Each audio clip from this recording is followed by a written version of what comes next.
خطوة نارية، الأهلي يتسبب في إقصاء أحمد سيد زيزو من السوبر الأفريقي. الحرب خدعة، وعليك أن تحارب وتخدع الخصم من أجل الحصول على مبتغاك دائما.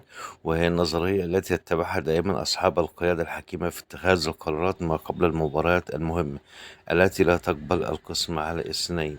وقرر السويسري مارسيل كولر المدير الفني للنادي الأهلي تكليف وافد الفريق الجديد من أجل إغلاق التحركات والجبهة التي من المقرر أن تشهد حماسة وانطلاقة قوية من جانب نادي الزمالك. واستقر النادي الأهلي بقيادة مارسيل كولر على تكليف المغربي يحيى عطية الله لاعب الفريق المدافع على مراقبة زيزو، وذلك من أجل غلق الجبهة على اللاعب ومنع تحركاته قدر الإمكان في المباراة.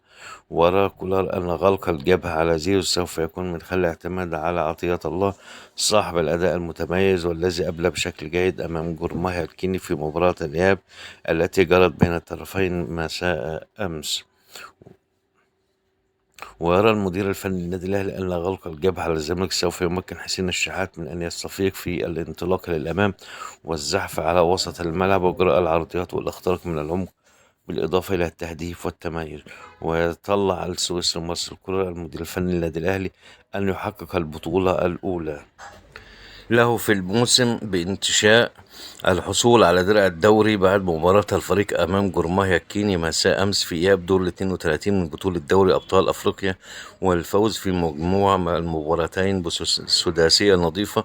واعتمد المدير الفني على وسام أبو علي وإمام عاشور وحسين الشحات وبيرسي تاو بشكل أساسي أمام الزمالك، بالإضافة إلى يحيى عطية الله وياسر إبراهيم ورامي ربيعة في الجانب الخلفي، ويجاورهم الجهة اليمنى محمد هاني. وبكده نكون وصلنا لنهاية الفيديو. شكرا على حسن الاستماع، والسلام عليكم ورحمة الله وبركاته.